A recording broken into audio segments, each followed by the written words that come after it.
you want to work as an artist in game development, but not sure if it's worth applying? In this video, I'm scoring art jobs in game development based on how hard it is to land a job, how safe they are long term, and how good or bad the pay is. So if you're a 2D artist, 3D artist, or just trying to figure out what to do with your career, this video will help you get some better expectations and make a little bit smarter choices. And a low score does not mean you should not pursue your dream job. If you're passionate about it, go for it. You just have to be realistic about what it actually takes to get it. Alright, let's get started. First job we're covering is a really popular one, concept artist. Concept artists design the visual direction of game characters, environments, props, and overall art style. They create the blueprint that guides the entire art team. And the difficult thing about working in concept design is that most of the work is done in the beginning of production, not really later in production. Once the look and concept and designs are down, the less they need concept artists. And I would say it's also very hard to get a job as a junior concept artist right now, because a lot of the small tasks that juniors used to get, like making variations, drawing the turnaround of a design, doing general cleanup, and sadly, a lot of that can be done with AI. Also, there are so many people that want to get into concept art, so it's already extremely saturated, and now with even less openings, it's quite hard to land a concept artist job right now. So for the competition score, I'm giving it 1 star. However, for the pay, for people in senior positions, they can be paid pretty well. So for that, I'm giving 4 stars. For the job longevity, I think concept art is one of the jobs most affected by AI, so I have to give it 1 star. So overall, 2 out of 5 stars. This is a high-risk career unless already established, I would say. And the next job is character artist. Character artists specialize in creating 3D models of characters for games, handling everything from modeling and sculpting to texturing and sometimes basic rigging. And this is not getting replaced by AI just yet. I think this will last a while because AI lacks in a lot of steps of producing a full character for a game. However, compared to other roles like environment artist, studios often need just a few character artists. So the supply of artists is very high, but the demand is very low, leading to very hard competition, while 3D scanning workflows and technology like photogrammetry is just getting better and better,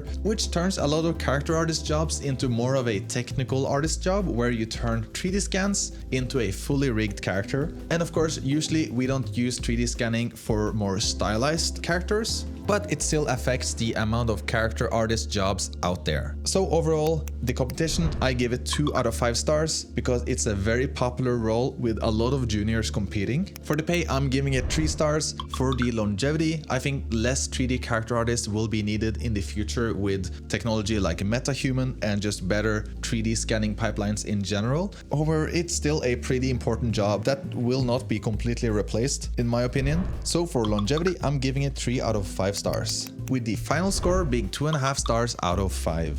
So overall, character artist has its pros and cons, but if you're really passionate about it, I think it's a good job to aim for.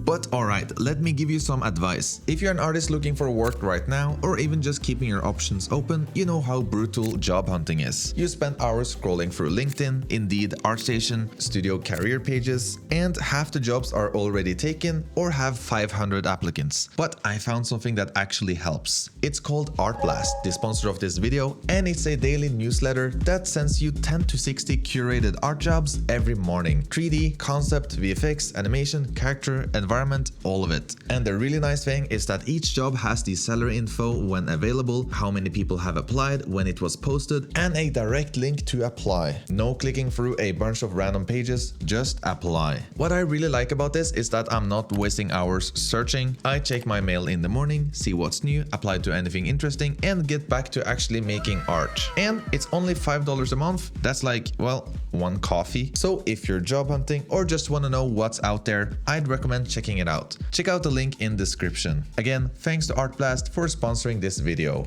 Alright, let's jump back into it.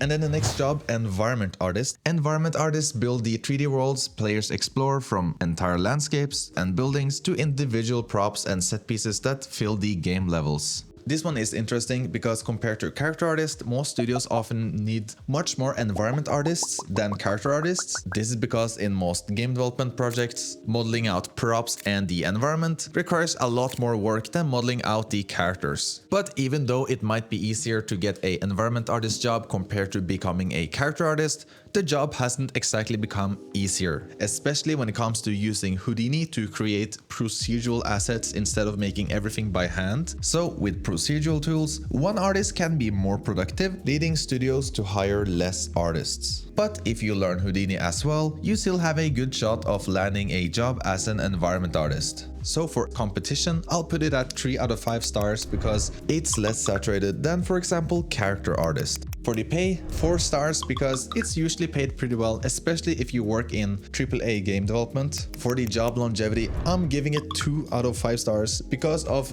new procedural tools like Houdini and AI tools that might make a studio need less environment artists. So overall, environment artists get 3 out of 5 stars. Then we have texture and material artist. Texture and material artist create these surface details that make the 3D models look realistic or stylized, working with tools like Substance Painter and procedural tools. This is a difficult job right now because with mega scans and substance libraries, it kind of made it so that we don't need to create as much textures and materials as before. We can just download a few materials, mix them together, and we have something good enough for production. And with AI and procedural tools, it's easier than ever to generate and make a lot of different kind of textures, so studios don't need as many texture and material artists as before. For the competition, I'll still give it 3 out of 5 stars because there's less jobs out there right now, but there's also less people specializing in the field. For the pay, I'll give it 3 out of 5 stars because it's just average pay, nothing special. For the job longevity, I have to give it 1 out of 5 stars because of the procedural and AI tools out there, which is a big risk to working with textures and materials. And I know what you're thinking, 1 star is a very low score, but this doesn't mean the job will go away, just that studios might hire less texture and material artists in the future, leading to downsizing and potential layoffs.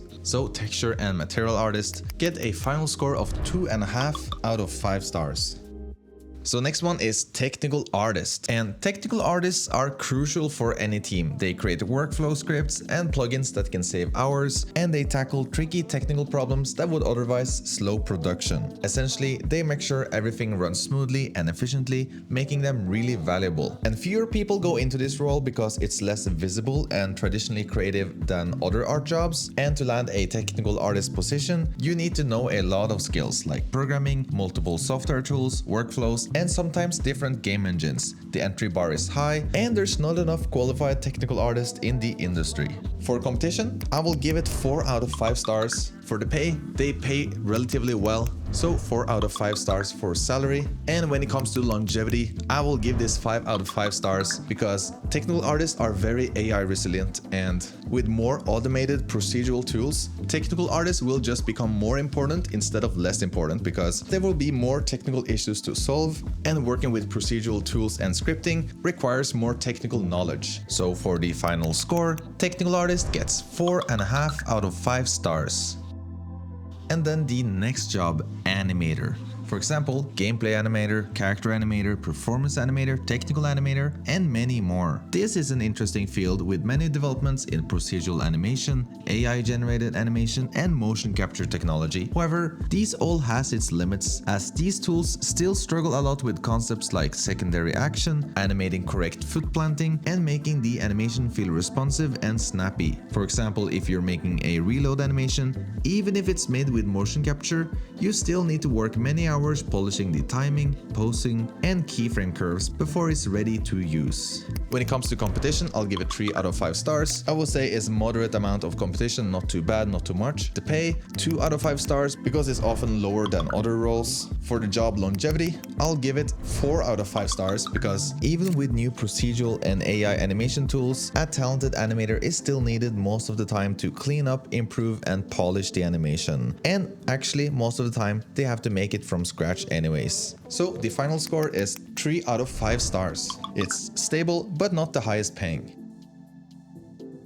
And you might not know this next job, UI and UX designer. And UI and UX designers create the menus, HUDs, and interactive interfaces players use to navigate games, focusing both on the visual design but also most importantly the user experience. And this one is so important in mobile development and live service games like Genshin, Vuva, Fortnite, any game that has microtransactions or any kind of shop, because the UI is where the money is made, because that's where you, well, buy stuff. So if a game has bad UI, users might spend less money, leading the company to lose revenue, while with good UI, people spend more, making the company more money. And unlike 3D artists, UI and UX skills transfer really well to tech jobs like at Apple, Google, or any tech company in general. So as a UI and UX designer, you have a good backup job in case the game industry hits a slump. When it comes to competition, I'll give it 3 out of 5 stars because there's fewer artists here that really niche down into UI and UX design. The pay 4 out of 5 stars because they pay pretty well all across mobile, AAA, and live service games. When it comes to job longevity, I'll give it 4 out of 5 stars because of course you can generate a UI design with AI, but the most important part of the job is thinking about the UX, the user experience, and that is really hard to automate. You need so much context, research, and knowledge to design your UI the right way. So overall, UI UX artist, I'll give it a 3.5 star out of 5. It's a very strong career choice, I think.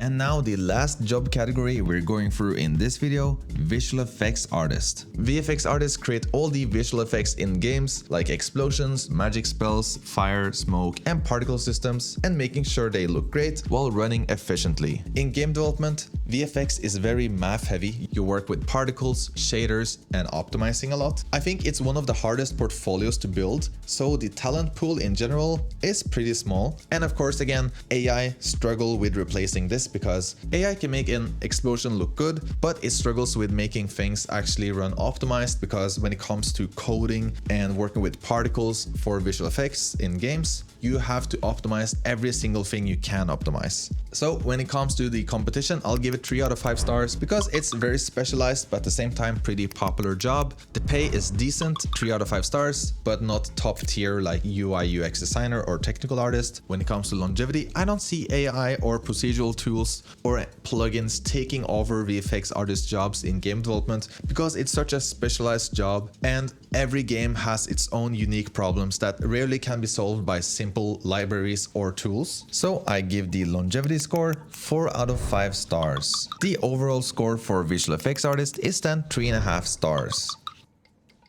And that's all the jobs I'm covering in this video. Overall, I think the safest bets in the game art industry right now are technical artists, UI and UX artists, and gameplay focused animators. I think some of the more riskier paths, especially at the junior level, are concept artists, pure texture artists, and character artists. And this is mostly due to the heavy competition and also the emerging tools we see the last few years. And of course, none of these jobs are impossible, but some jobs require more time and better portfolios to actually land a job. Alright, I hope you learned something from this video. Thank you so much for watching and see you next time.